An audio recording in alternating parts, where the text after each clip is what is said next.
average. I'm sick of being mortal, I'm about to be a savage. I see a lot of things that I want.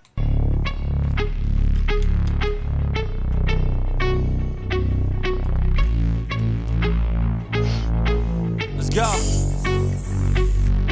1, 2, 3, 4 steps I take from my bed to the floor. 5, 6, 7, 8. Will today be rough or will today be great? 9, 10, 11, 12. Lately I've been going through hell. 13, 14, 15, 16. Today's the day. Are you coming? Are you I'm sick of being normal, I'm sick of being average. I'm sick of being mortal, I'm about to be a savage. I see a lot of things that I want, I will have them. I got a new mindset that I just established. I'll march through the cold with the nails on the pavement. I'll shovel that coal just to get out the basement. My story will be told, helping others make changes. I'll be so bold, they will watch in amazement. Am I gonna face it? Am I gonna chase it? How's everyone tonight? I keep waiting, time is limited, quickly fading. Get my mind right, it's my time to take it. Am I gonna face it? Am I gonna chase it?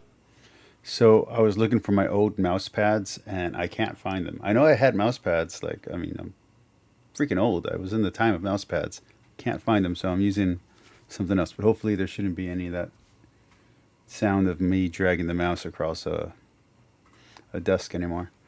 Hey everybody, so this is night number 3 of our watch along of biblical scholar Joshua Bowen Leaves Christianity.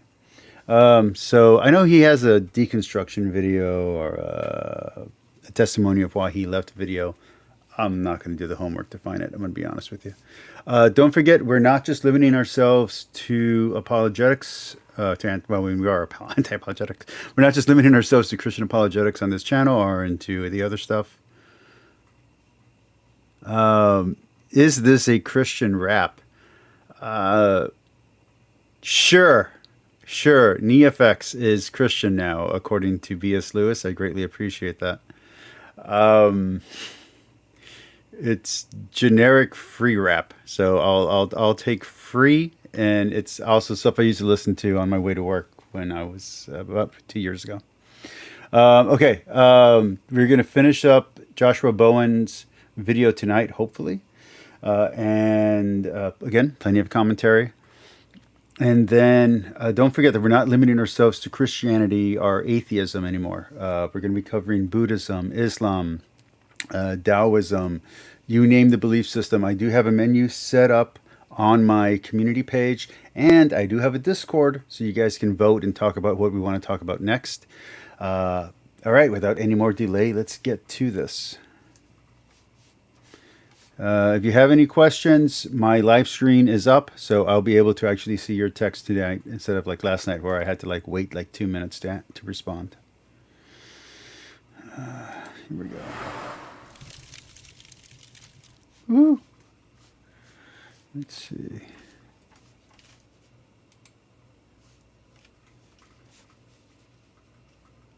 All right, and here we go.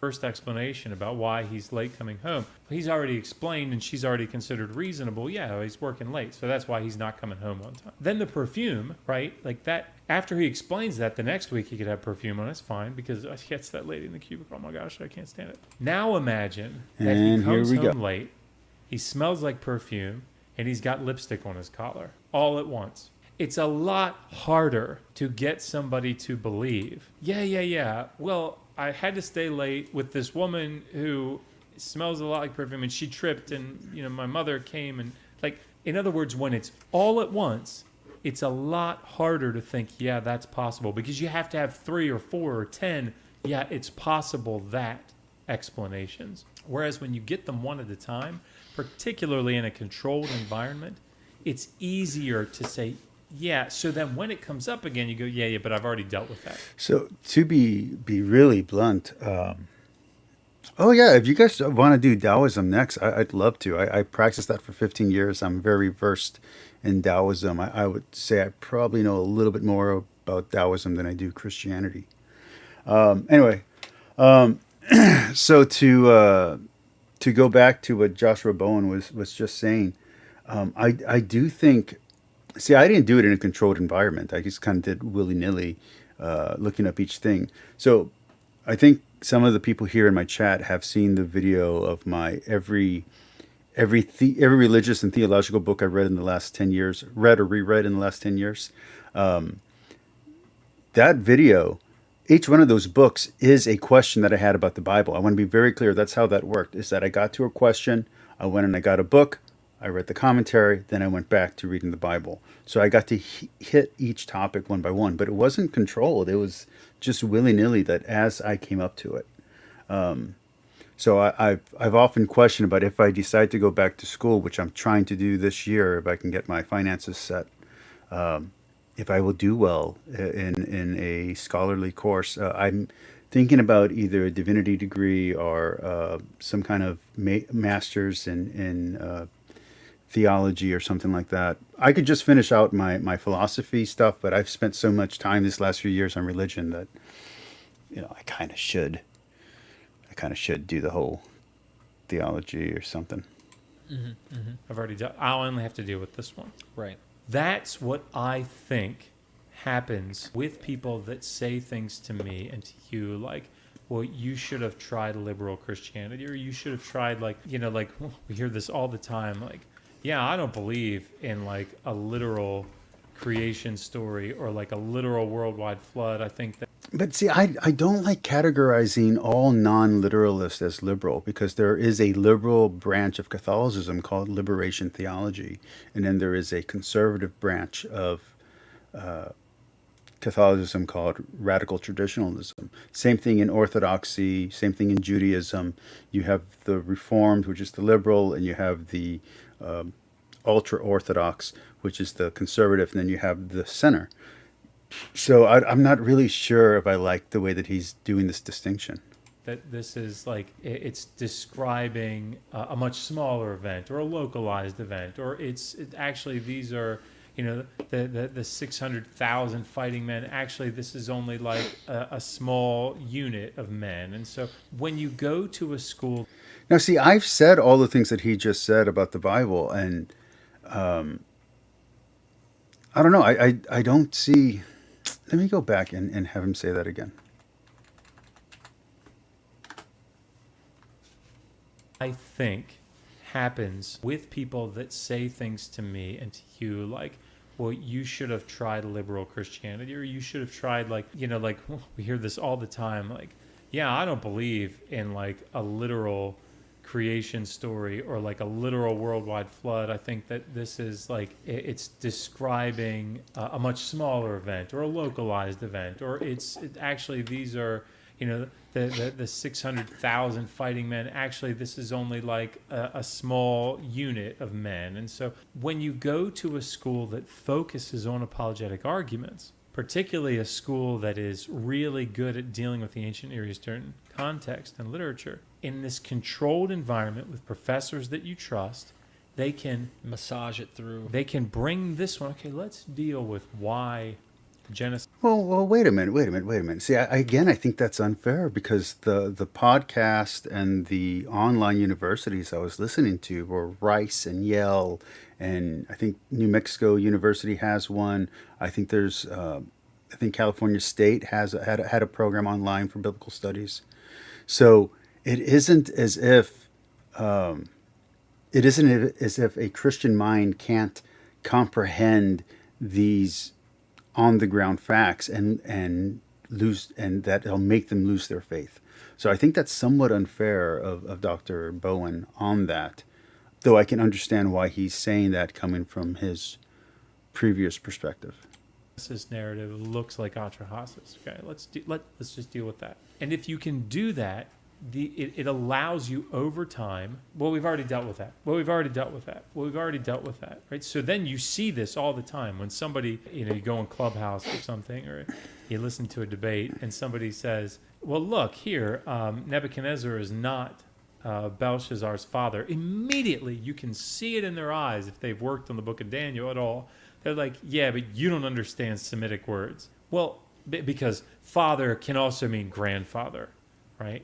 They have settled that in their mind. Well, like, that's just a small possibility. But if you take it one at a time, it's a substantial enough possibility, because really all you need is a possibility to answer the question. And then once it's answered, it's behind you. I've already answered that. I've already dealt with that. And so that leads... And again, I just feel that's slightly unfair to do it that way, because like, so let's say you're reading through the church fathers, you get multiple explanations for multiple takes, but that doesn't mean that some aren't more likely than others, and that some are just, maybe some are just interesting, possible, improbable, but interesting, and others are kind of boring, but very probable and very interesting, and or not interesting at all, but just very probable. And when you're speaking to an audience, and I know because I've done this, sometimes you want to lead with the more interesting one and then get to the more boring, probable one. But as long as they're all within the realm of possibility, you've already hooked the audience in. I mean, there is a aspect of entertainment to preaching. Like, you do got to keep the audience engaged, just like if you're a teacher. There's this great... and Dan McKellen has been going up against them. There's this great, I think he's a philosophy or a history teacher on TikTok. And I guess his videos are like maybe 10 years old. He's from the same time when Jordan Peterson was doing his thing. And, you know, he's cobbling together all these different narratives into this beautiful story that's undoing the Western American narrative of history. And Dan McCullen just gets upset at him because he's like, well, that's not real. And it's like, yeah, but he's hooking them in. He's grabbing them into that story. And then he's presenting the facts after he's hooked them. I don't know. That can lead to things like, yeah, but he wasn't his grandfather either, right? So sure, it's possible that it means grandfather here, but Nebuchadnezzar wasn't his grandfather either. Yeah, but like Neriglissar Thank you, married, you know, one of the daughters of Nebuchadnezzar, and so it's possible that Nabonidus also married one. Like, now you're going, is it possible that it's possible that it's possible, right? You're like three possibilities in. Whereas if I used to have this great quote on my wall, and I took it down after I married my wife because she didn't like it. It was something like, it's something about probability and impossibility, and the difference between the two. And it was really important to me when I was overcoming my diabetes and getting my ability to walk again. I have to find that quote, and I'll try to put it on the wall back here. Actually, I have a camera a screen over here that I'm thinking about hooking up a computer to, so I can use it as a whiteboard. If I were to give you, in a controlled environment with professors that you trust, all of this data at once, and I have to look at my professors and go, I mean, I think you know about the Amarna period, right? I think you know about the archaeology of the late Bronze Age. Like, I think you know about Iron One, like, and they do, right? That all of these things coming at once makes it very, very difficult to say, coming home late, smelling of perfume and having lipstick on your collar, I can't explain all those away right now. Like, that's real. And it makes me take a step back and say, is it necessarily true that he's cheating on me? No. It's possible that he's coming home with reasonable explanations. What's the simplest, easiest? This is exactly what happened to Bart Ehrman. Yeah. And he mentioned he was working overtime. I don't know. I kind of don't like the Arkham Razor's approach to anything. Sometimes the harder way is the better way. Sometimes the more complicated answer is the more proper answer. I'm exhausting into this thing in the Gospel of Matthew, I think it was, or Mark, and then like Jesus quoted something, and it was about somebody in the Old Testament, and it wasn't accurate. Yeah. Like, and he's trying to make it work so that the lipstick and the perfume and this, and then finally he goes to his professor. I think it's Bruce Metzger at the time. It might have been someone else, and he just was like, "Look at this. I mean, did that do a good job? Isn't this brilliant?" Yeah, and he's like, "Couldn't the Gospel of Mark have just made a mistake?" And it exploded his brain like, why have I been doing this? And really, what is the motive? We're trying to defend, like I would a parent, a brother, a sibling, like something that's so important, a spouse, a child. Okay. You're going to defend them even if they're wrong. Okay, we got a comment in the chat, boys.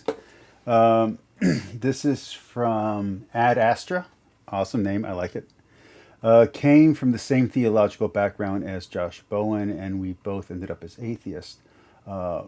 Apologetic answers have not been compelling for me. I don't think this is a hot take, and I just got done talking to Michael Lofton of Reason and Theology on in his comments section. We had a little back and forth where I complimented him, but I don't think anybody's satisfied with apologetical answers, especially modern apologetics. I think they're all crap. They're rhetoric and BS meant to sell you a product, and that product is their particular denomination or belief. And I think that's a terrible approach. I think it's highly damaging to any teenager or child who's getting into religion, because as soon as that BS is exposed, there goes their faith. And I think it's highly damaging to any adult who's coming into the faith, because at some point they're going to have to choose between reality and their faith. And that is your faith should be structured in reality. So if your faith has to deny reality for it to be true, you put a hurdle, a stumbling stone that doesn't need to be there. There are stumbling stones that definitely need to be there in faith for faith to grow. You need to have something to struggle against so your faith can grow stronger. But an unnecessary or insurmountable hurdle is, I think, damaging not only to the human mind, but to the human spirit.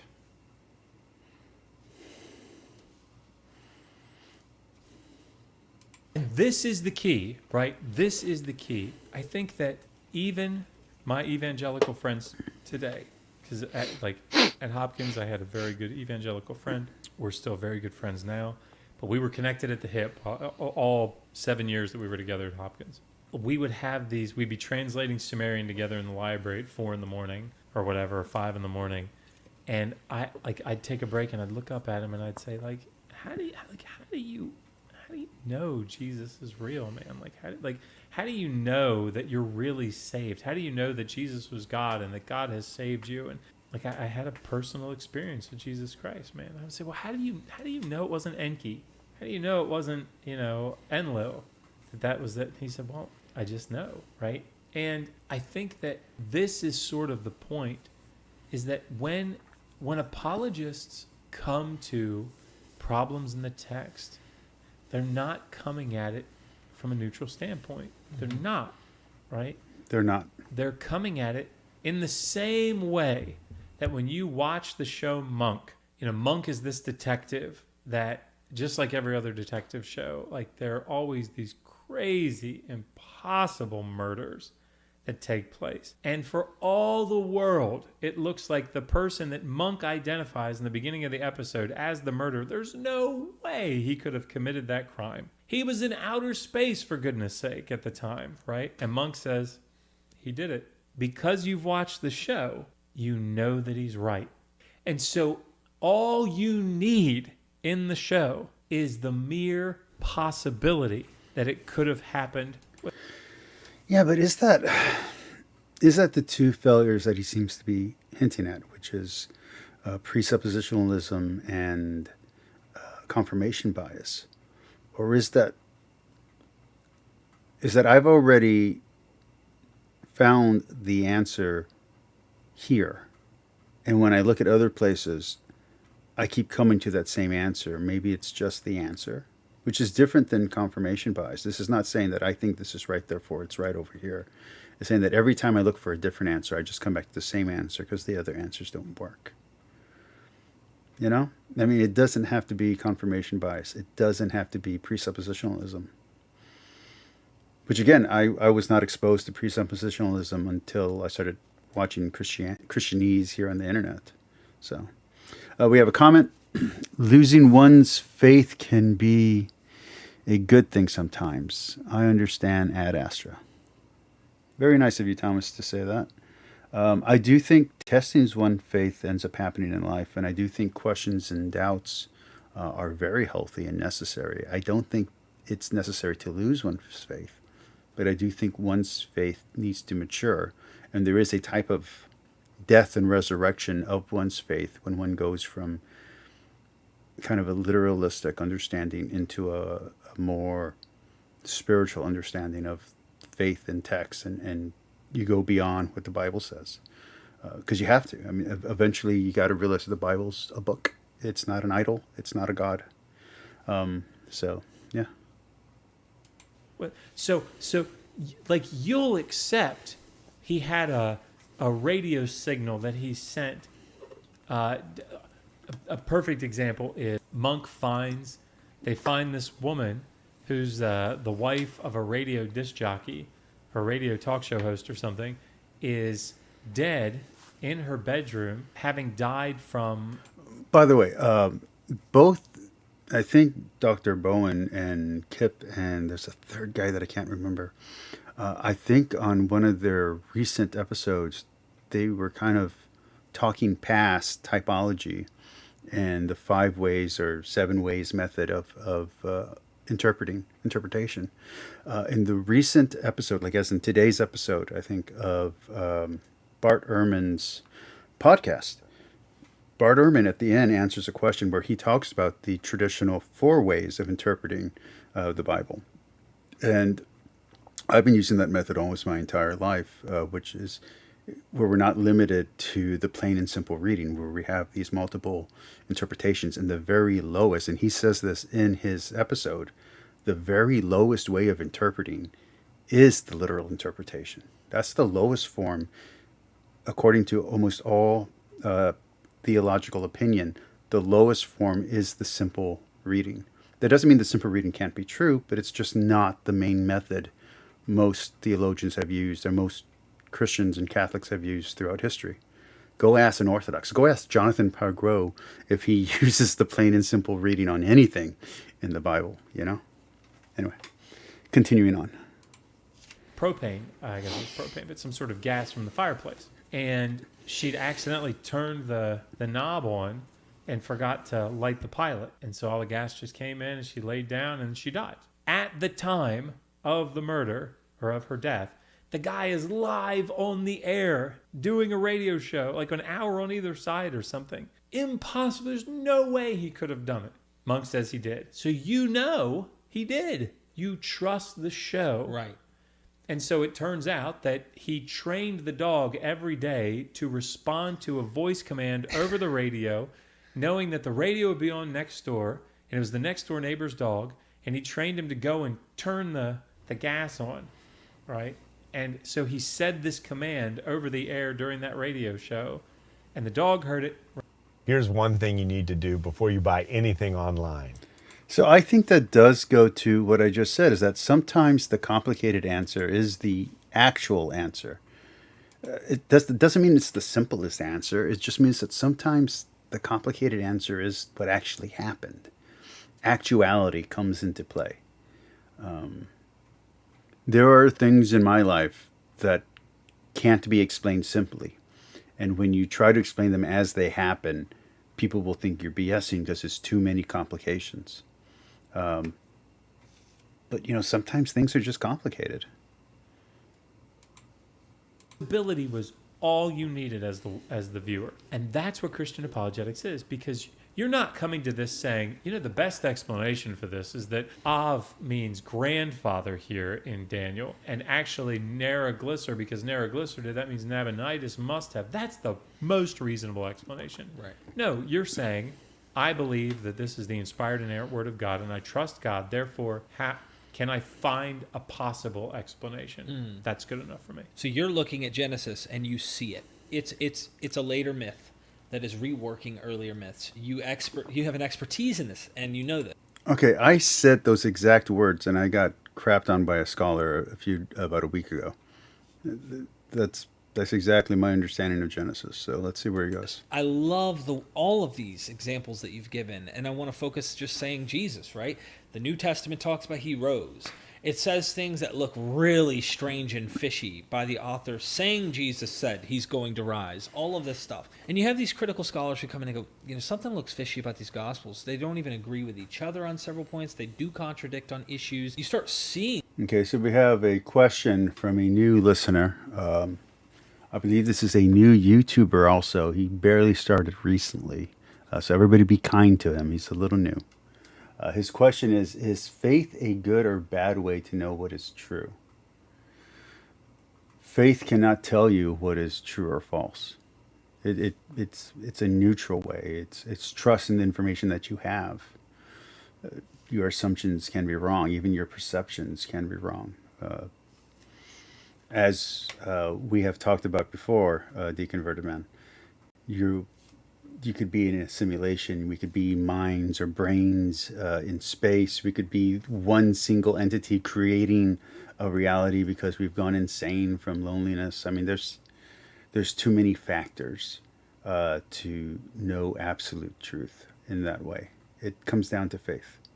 And the metaphor I've used here in the room before is that when you're first learning something, not after you've had experience doing it, but when you're first learning something, everything's by faith. You have to trust that your teacher is telling you the truth. You have to trust that the book is teaching you real history. Anything before your lifetime or before the lifetime of your parents, there's just no way of knowing if anything being reported to you is real. Look at the news right now. Look at what's reported on Biden and Trump and the border wall. All that stuff, you have no way of knowing if any of that is true. And I've literally, one time I tried to do a video, which it didn't take off, but the news was reporting this horrible disaster happening in my city. This is national news. So I got a GoPro and I went out and I just drove around that area with me and I think a friend. And I just simply documented how everything the camera was showing you wasn't happening. Nothing that the news was reporting was actually happening in that area. This is CNN. This is MSNBC.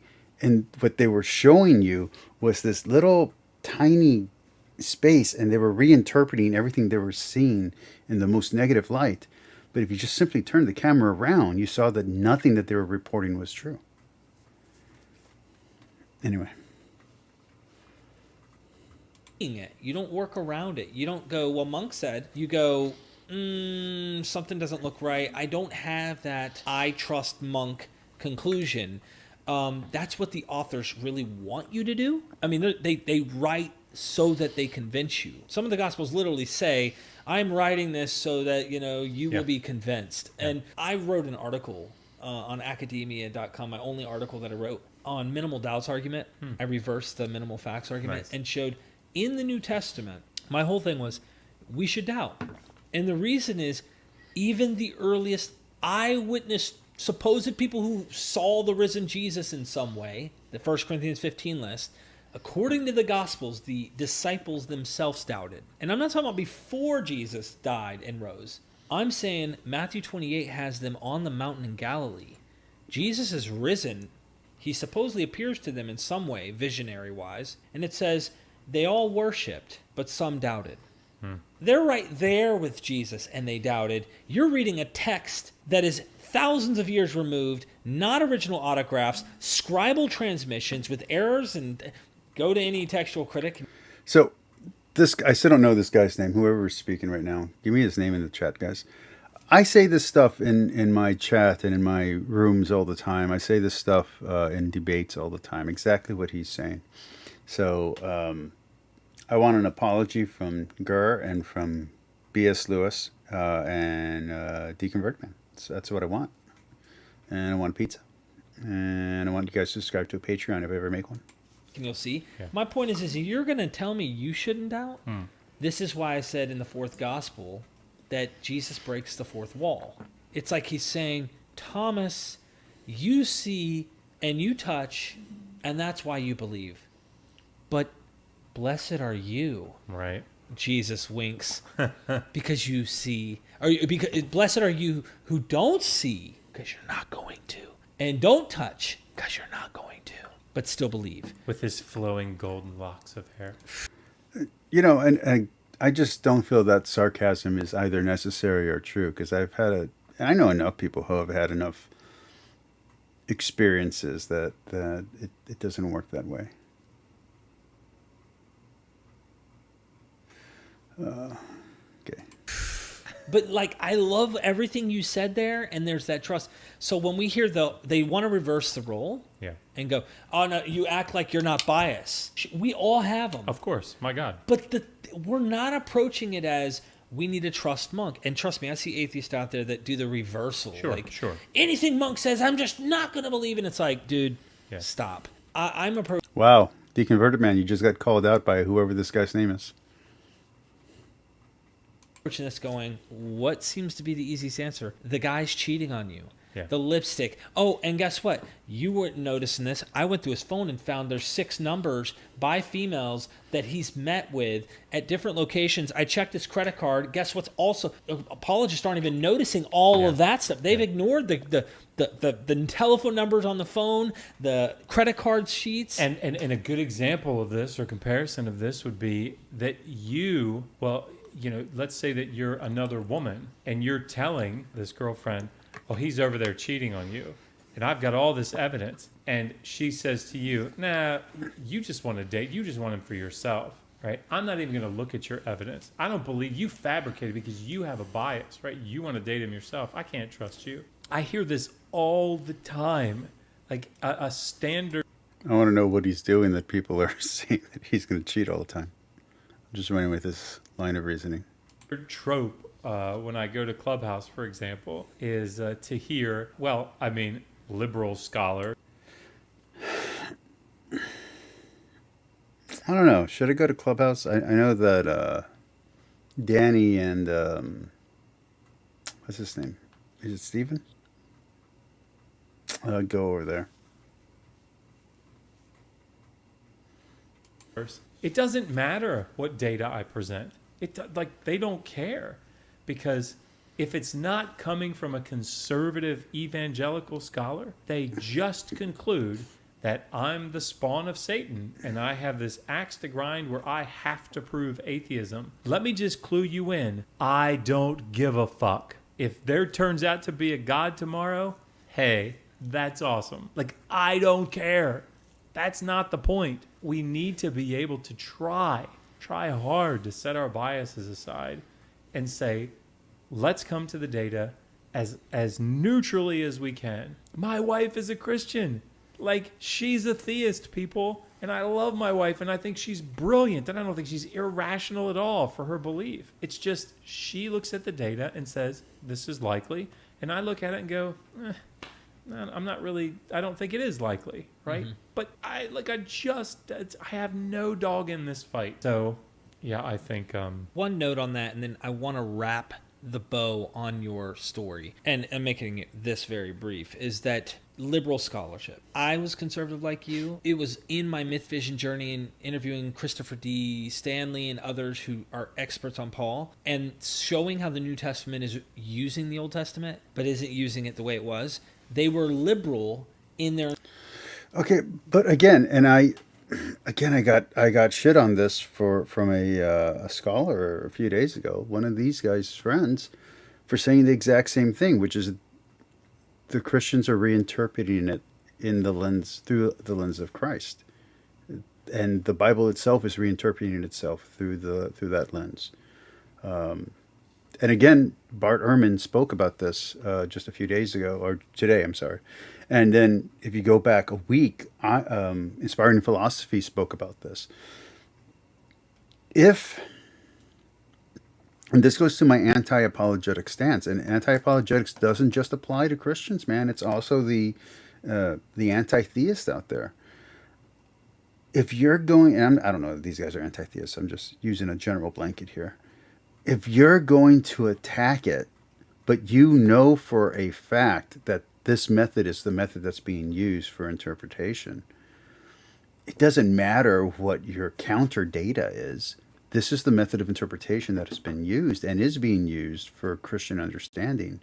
And we're not calling it scientific fact or historical fact. We're calling it a method. So, I mean, if anything, attack the method. Don't hate the conclusion. You know what I'm saying? Hate the game, don't hate the player. I don't know. I don't get the resentment. I understand. They're hurt. They got fooled. They got lied to. They got bamboozled. I get all of that. And if you're someone in my audience and you're like, hey, this happened to me. I believe the flood was real. I believe that I could pray over my dead mom and she would come back to life. I believed that I could pray to get my cancer cured, or that, going and handling snakes was going to, cure my HIV or something like that. I get it, man. That's devastating and heartbreaking. And no one should have let you believe that that was true. No one. And anyone who did violated your trust. I 100% agree. But that doesn't mean that the method of interpretation is a bad method or a wrong method. This is the interpretation that Jesus and Paul themselves use in their interpretation of the Old Testament. The gospel writers, the actual, authors, not the anonymous scribe names, what they were doing is they were looking at these gaps in the Old Testament, and they were applying it to their interpretation because of what was going on in Israel, in Jerusalem at that time. This is their understanding. Of course, the original writers weren't thinking about Jesus. Of course. But through the interpretive lens of saying, hey, this gap here can be explained by Jesus. Oh, now we have a typology. Now we can have some fun. Through that kind of literal language play, we can get some ideas going, and we can lay some metaphor so we can express things. I understand. It feels like a betrayal, I get it. But it isn't the Bible who's betraying you. It's the person who told you to take it as literal. It's the person who told you to, actually cut off your nose to save your face.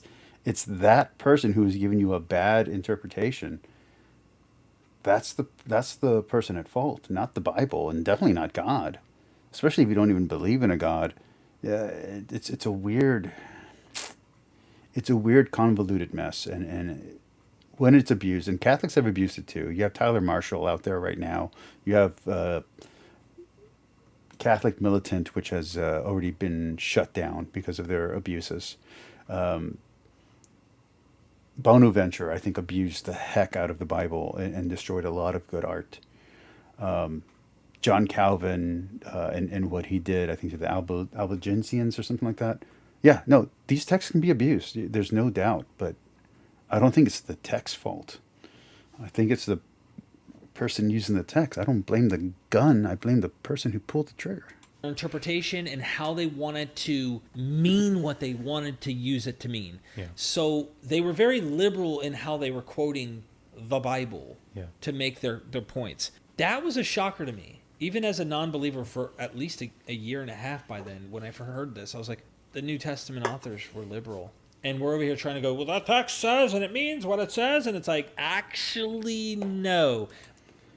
And again, I say this on my channel all the time, exactly what he just said. So I don't see the problem here.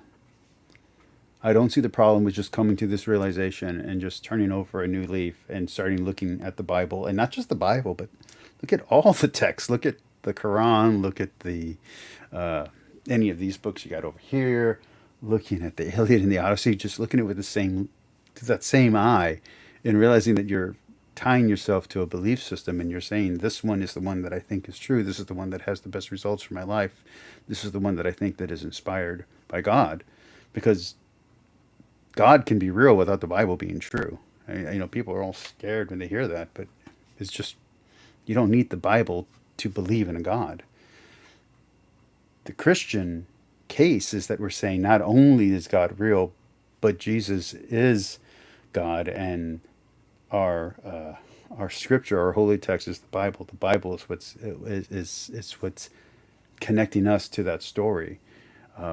So the Christian argument is completely different than saying that the Bible is God. Like, people who go that far, people who are Jesus, not religious types, they're just giving you the wrong message.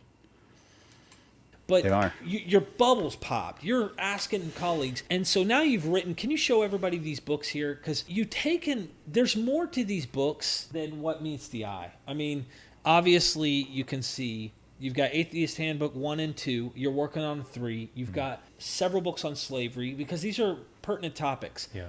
I see a lot of where you were and you're answering Joshua Bowen, the old Joshua Bowen, in these books. Yeah. And I see that I do the same thing. When I'm out here addressing, there are people I know that think this way, but I'm really talking about me and where I was. So wrap up the bow of your journey and where you're at now. Yeah. So the Bible, you realize, looks man-made, looks like other myths. You start to become more like, I need evidence to believe there is a God. I need evidence to believe this is the God kind of position now, right? I think what I would say characterizes where I am today and how that journey is.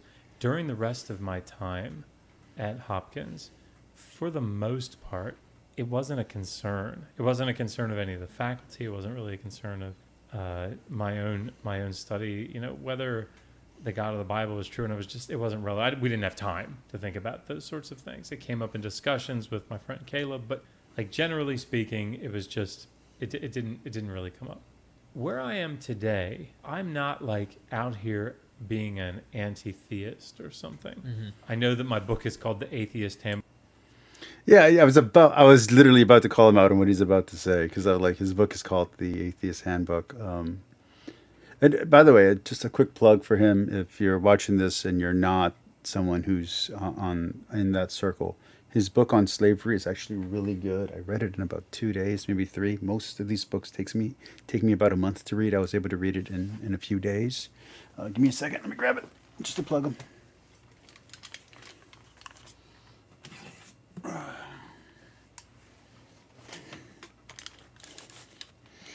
Get the newer edition because it has a lot more stuff in it. It's a good book.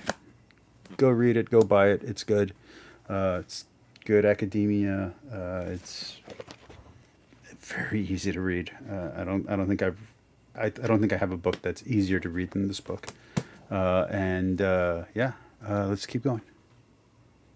Book to the Old Testament, primarily because it's geared toward atheists and skeptics who are arguing with fundamentalist evangelical Christians. That's who I'm interested in engaging with. And the reason that I'm interested in engaging with fundamentalist evangelicals is because they're one of the groups that believes that they have the correct interpretation of the text. And because of that, they will work very hard to make sure that everybody they can.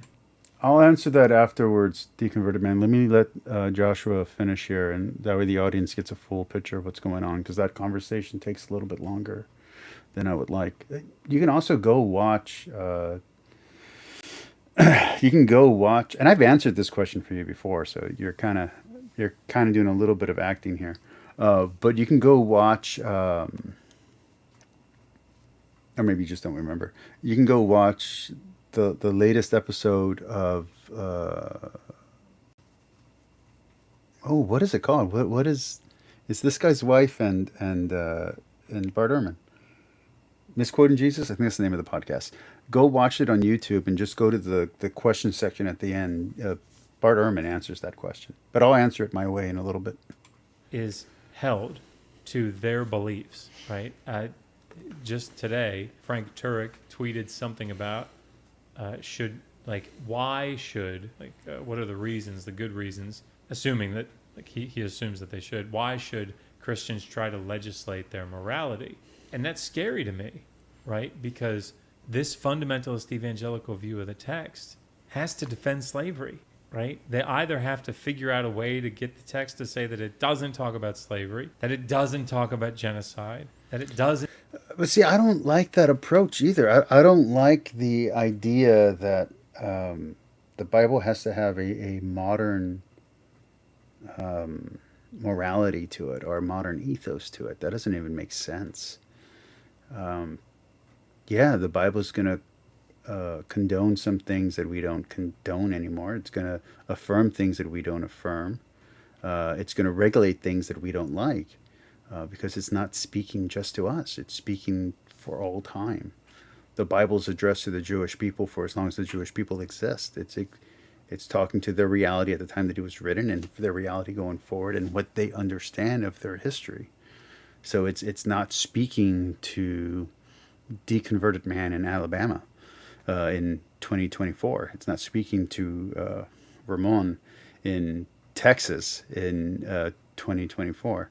It can be applied, but it's not speaking to that. So it's weird to try to put that shackle onto the Bible. Here's one thing you need to do before you buy anything. I hate that. Okay, hold on. Bible was true, and it wasn't relevant. We didn't have time to think about it. Believer for at least a year and a half by then. When I first heard this, I was like, the New Testament authors were liberal. And we're over here trying to go, well, that text says, and it means what it says. And it's like, actually, no. But your bubbles popped. You're asking colleagues. And so now you've written, can you show everybody these books here? Because there's more to these books than what meets the eye. I mean, obviously, you can see you've got Atheist Handbook 1 and 2. You're working on 3. You've got several books on slavery, because these are pertinent topics. Yeah.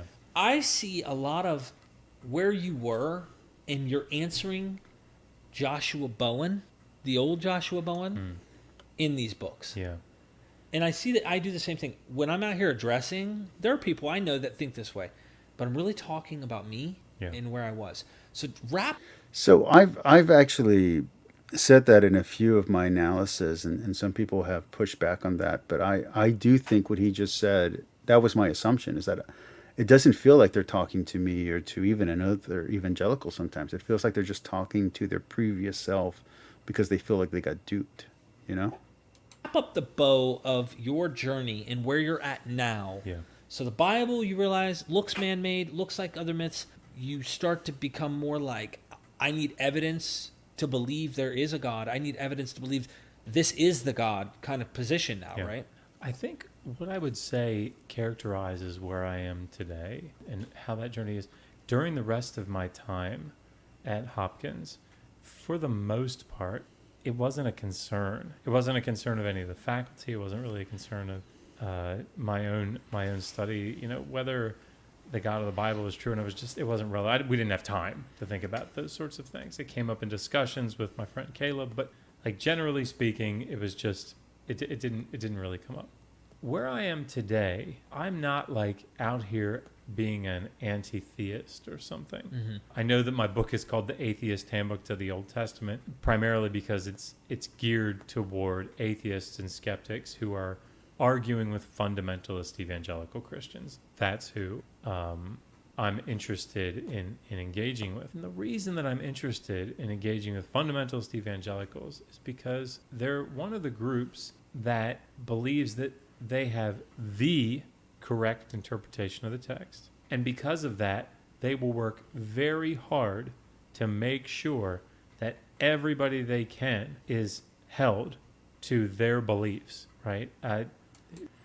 So, and I've said this to my audience before, but there's new people coming in all the time now.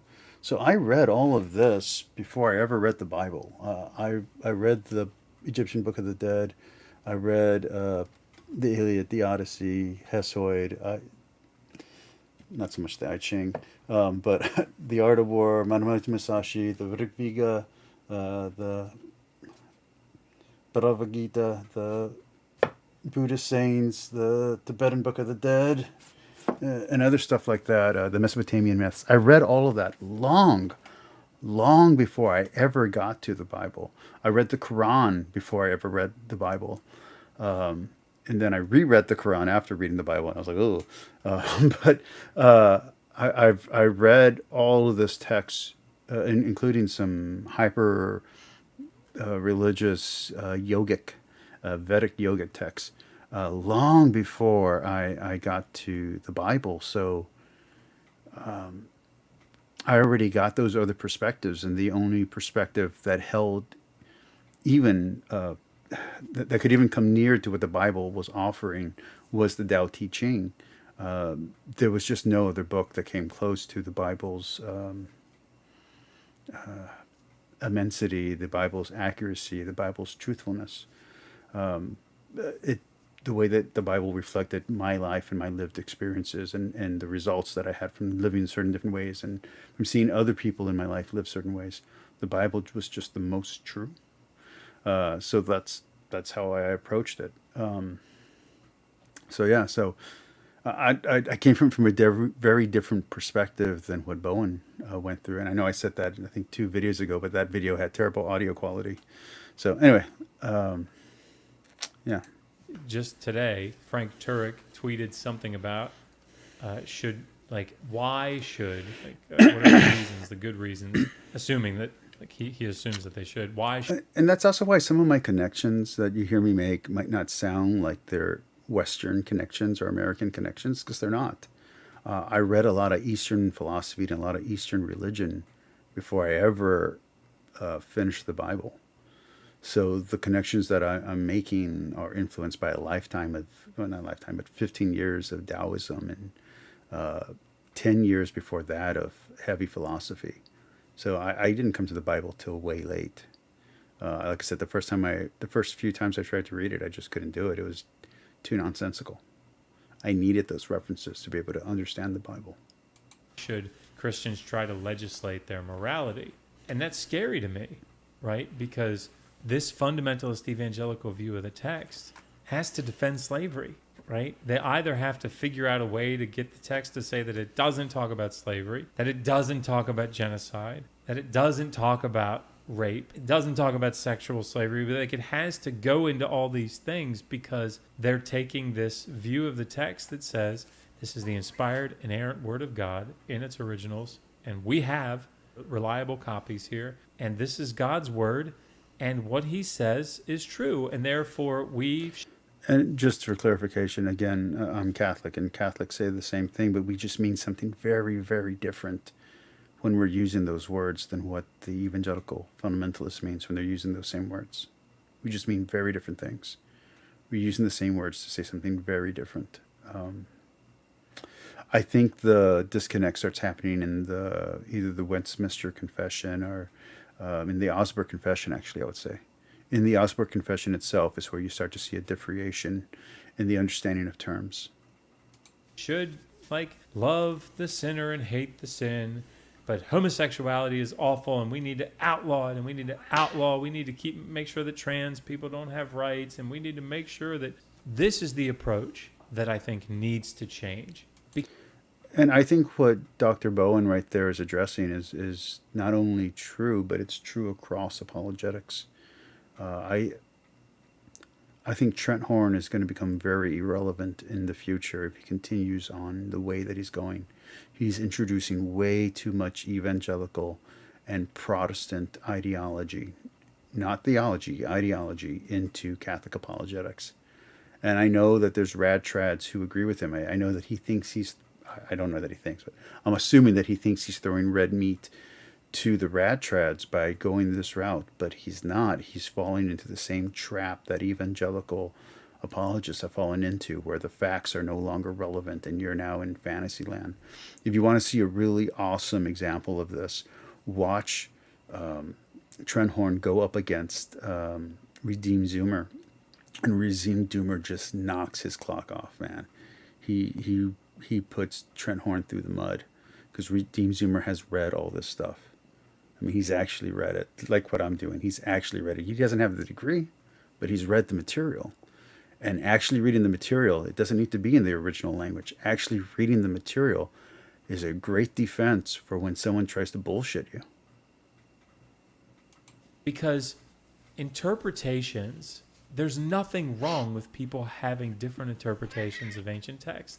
There's nothing wrong with people having interpretations of anything. The problem is when someone says, my interpretation is right, and I'm going to make sure that you are held to it. That's what I'm out here against. Because if people could say, whoa, I'm not a fundamentalist, I'm not gonna be dogmatic and say that my interpretation is the right one. Just to be clear, dogma isn't a bad word either. The Catholic Church has dogma. The Anglican Church has dogma. A lot of the non-fundamentalist, non-evangelical churches have dogma.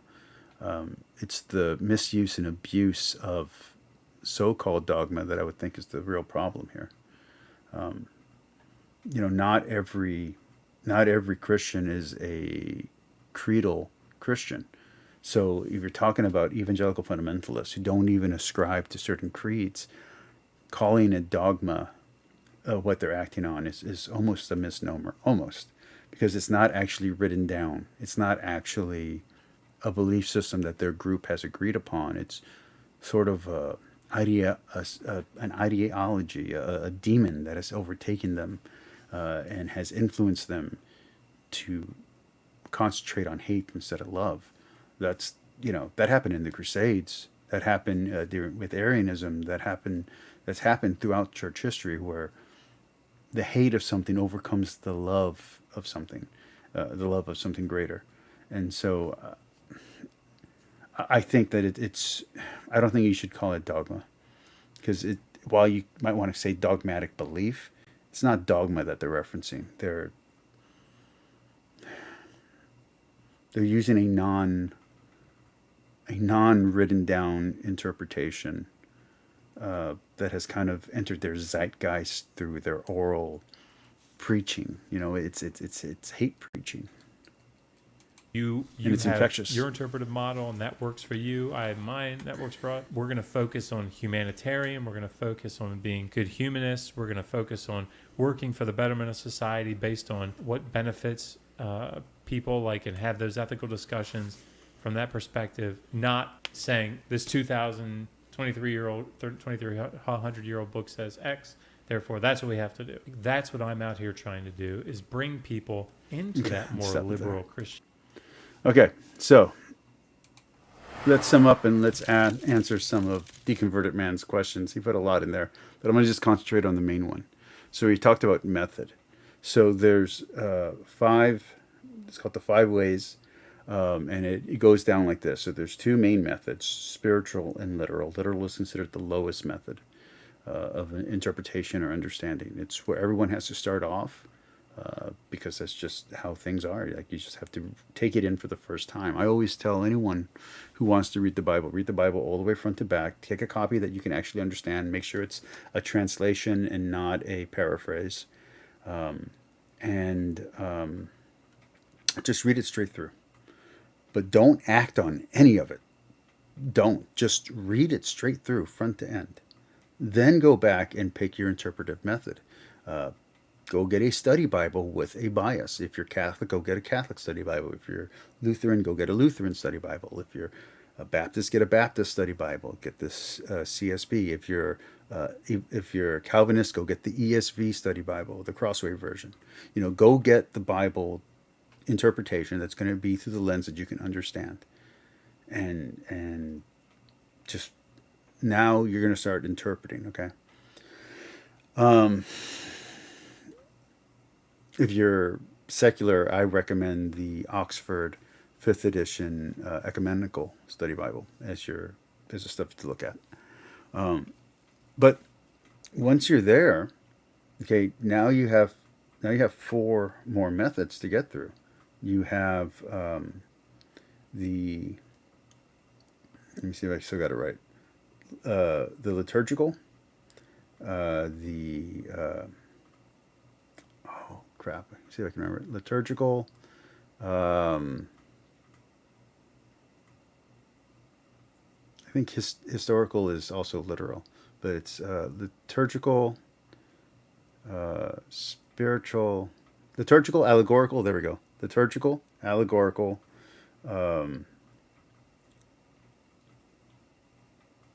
poetic, and literary, or sometimes they'll instead say polemical, and polemical, literary, epic. So these are the different ways of interpreting it. So you're interpreting it, that just means literature. So you can interpret it as literature, you can interpret it as liturgy, because all of this is supposed to be sung. It's supposed to be prayer done in the synagogue if you're the Old Testament, and then in church if you're the New Testament. Everything except for the letters is supposed to be sung. That's why some of the stories might not sound like they make sense. It's because they're lyrical. They're for memorization, I think it's called rote memorization, where you're trying to sing the song enough that you have it memorized. That's why when Jesus is on the cross and he just mentions the first start of the psalm, everyone kind of catches on. Everyone's supposed to catch on to what he's saying, right? Liturgical, so that's liturgical. You have poetical, you have allegorical. And each one of these And each one of these are important to interpretation. These are each different interpretive methods. Father Casey from Breaking the Habit has a really great video on this that I really love. The way that I got to the 5 methods is, I believe, through an old study Bible, the third ecumenical edition of the Oxford, and then the second Catholic commentary, I want to say, on the Bible, and from the Oxford, and so yeah. I've been familiar with these 5 ways since I was in college, since I was 21, 22. And actually, I kind of ran across them when I was 18. So that's what's going on, deconvertiment. Those are the 5 methods. If you want to say that they're not methods, let me know. I think I can invite you into chat if you want to, or onto the live stream. I'm almost going to be done. Let's see. Let's go back a little bit and let's see if there's anything. Let's see. Let's go back. Well, deconverted man, you put way too much for me to respond to. I don't think I can get through all of these. I'll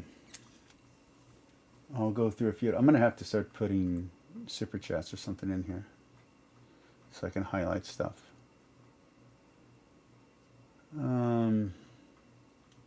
Okay, deconverted man says he does not need faith, just the facts. Why the bleep would it require interpretation? Everything requires interpretation. There's no such thing as writing that doesn't require interpretation. Even reading an instruction manual requires interpretation. Language doesn't have any solid meaning. They're just sound utterances, so you have to interpret meaning, and all meaning is contextual to the person who's doing the interpretation. What's read to you is maybe not read to me, that kind of thing. Sometimes you don't know the answer, that's okay, but just because you do not know what the answer is, that doesn't mean you can't know the answer. I didn't say you can't ever know the answer, but you can't ever know it with 100% certainty. Nothing is 100% certain. At some point, everything takes faith. And that's why I said, when you're learning something for the first time, those first lessons, especially before you get to practical application, you have to take it on faith. And when you get to history, which biblical literature is going to be tied to history, almost all of that is taken on faith. You can't know whether or not the people who we claim to exist really existed, or what the history that we report is actually 100% true. Look at something like Boudica. The history of Boudica had one understanding before the 1900s, and then after the 1900s we have a different understanding.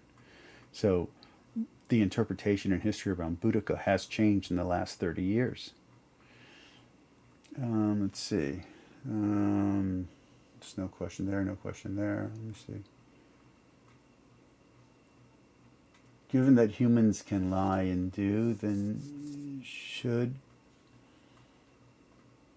it says then you, I guess then anyone should be a skeptic, and not someone who puts, well, no, that you can't live your life like that.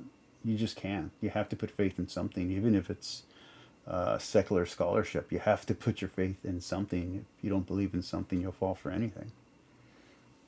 Whether it's a political party or whatever else, you have to believe in something. You don't want to be just drifting in the wind, believing in anything, or nothing at all, and then just be stagnant in the water. I don't know what this part here or who you were arguing with, so I'm going to keep going forward. Thomas says, if the conclusion is wrong, then the argument is not valid and not sound. That's not necessarily true. So you can say the statement, all unicorns have one horn. So you can have valid, I forget how it goes right now, but basically you can have sentences like that are technically correct or technically true. They're just not based on absolutes. Let's see. Looking for another question.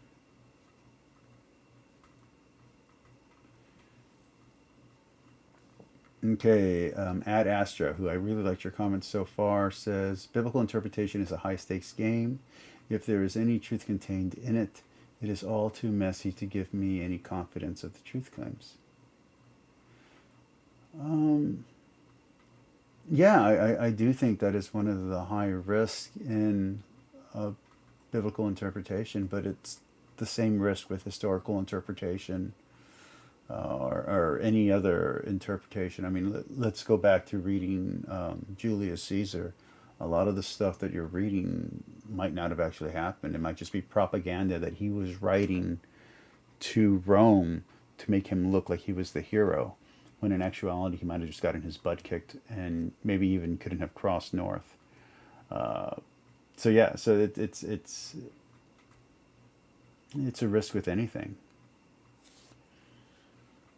Look at philosophy. I mean, how much damage you could do if it ends up that Socrates and Aristotle aren't true, aren't real.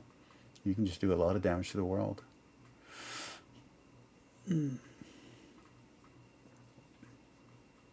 The converted man already answered your question on method. If you have a follow-up, I'll go ahead and get to it when I get there.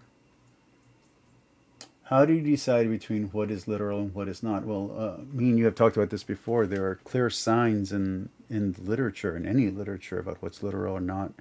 There are methods to understanding that by putting an impossibility before a statement, or saying an obvious not fact, non-factual, as a code sign to the reader, or just saying an impossibility like a talking donkey. You can just know. You just have to have reason and ability to understand that. Can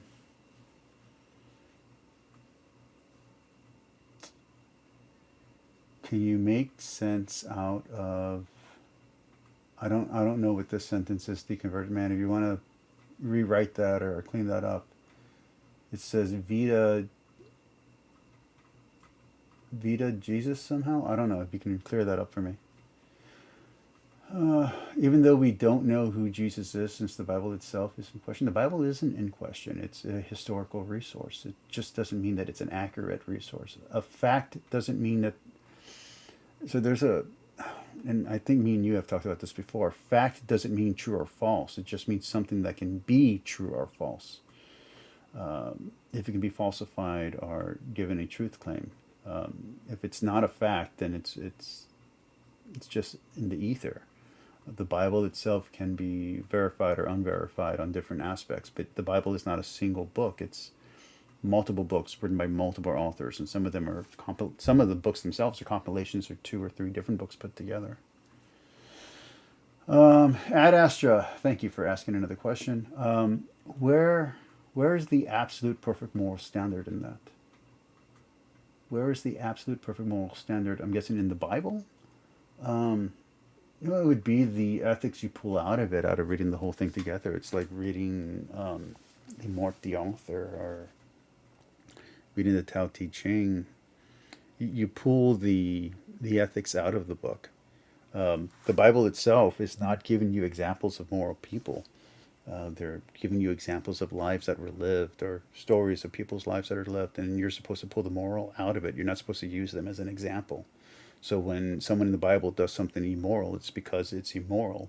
It's not because that's supposed to be an example of how to behave. Peter messes up and is chastised for it. Judas messes up. Samson messes up terribly. Almost all the judges are examples of immoral behavior and the consequences of such immoral behavior. So yeah, it's not a singular.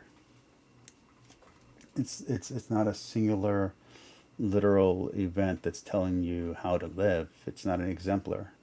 It's showing you different examples of different ways to live and how they flaw, and how the consequences for living poorly are, for the bad choices are. The converted man says, but the Bible is broken. I don't even know what you mean by that. And how would you ever hope to know that Jesus is any? Well, because again, I'm believing that Jesus is real, and then beyond that, you just go with it. It's not like. First off, you're in a really small minority if you don't believe that Jesus is an actual person that existed.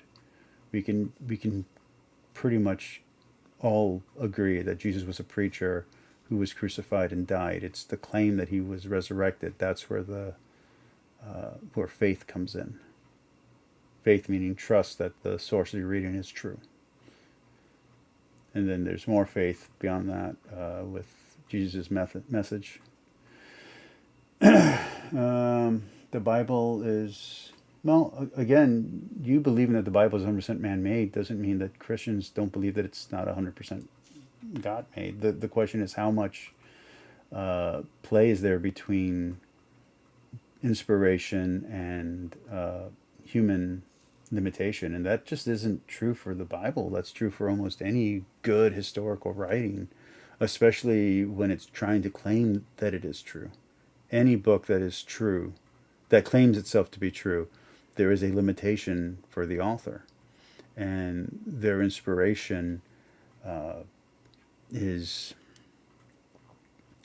both found in the book and exercised by those who try to interpret it. You just got to bite the bullet at some point. Okay, rebuke and reprove says Dr. Josh has been exposed. I don't think he's been exposed. I think he's a great guy, and if he ever wants to come on my show, I'm trying to live stream 4 times a week. He's more than welcome to come on. I personally have interacted with him a few times. I don't think he knows who I am, but I've interacted with him on streams before, and I think he's a great guy. I think he's a very kind man. I would love to have him on this show. I just don't think he ever would. I see what means, okay. And thank you, Thomas, again. And then Ad Astra, this is going to be the last one, it looks like. I'm not being threatened with hell on the basis of truth claims about Caesar. Yes and no, because before the Christian era, before Christendom, you have the Christians being threatened with torture and death for not believing in Caesar, for not thinking that he's a god. I think, and I'm not sure if it's Bart who says this or if it's one of the people that he's put on his courses that I listen to, but it's sort of like the anti-Nicene Christians, meaning the Christians before the Nicene Creed, were in this state of fear and I guess abuse. And then when they came into power, that trauma, that generational trauma, came into the Christians who preceded them, or who came after them. There we go. So I do think, and I think even Dr. Bowman spoke about it, I think in part 1 or part 2 of this stream, this watch along, where you're seeing persecution, even where there isn't any, because of the previous persecution that did happen. It's almost like someone who's been abused or survived something, has PTSD. They'll be over watchful for signs of abuse, of danger. And I think there's a trauma. There's a trauma that happens that's sort of recorded, or at least emotionally recorded through revelation that exists. So I think that affects Christianity going forward. Okay. Now that we've spoken about generational trauma and spiritual trauma, and Deconverted Man wrote a novel in my chat. I think I'm about to go. If you guys have any questions, or if you would like to, if you guys have any questions, please ask them now. If not, I'm going to do my outro. I'm going to give you guys about a minute, and then I'm going to play my outro for a minute. If anyone says anything or asks anything, I'll go ahead and come back onto the screen. If not, we are good to go, guys. I love you all. Anyone on here who's Christian, do not mess with Dr. Bowen, okay? Don't put him down. Don't nothing like that, okay? That's not what we're about here. Everyone is welcome here, of any opinion, of any stripe, of any religion, of any non-faith. They want to come onto this channel, they're welcome to. They're welcome to argue with me. We do not put people down for believing different than us, okay? All right. Peace.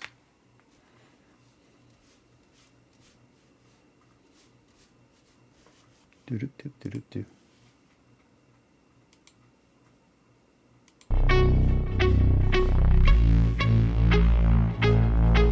Let's go. 1, 2, 3, 4 steps I take from my bed to the floor. 5, 6, 7, 8. Will today be rough or will today be great? 9, 10, 11, 12. Lately I've been going through hell. 13, 14, 15, 16. Today's the day. Are you coming? Are you sick of being normal? I'm sick of being average. I'm sick of being mortal. I'm about to be a savage. I see a lot of things that I want, I will have them. I got a new mindset that I just established. I'll march through the cold with the nails on the pavement. I'll shovel that coal just to get out the basement. My story will be told, helping others make changes. I'll be so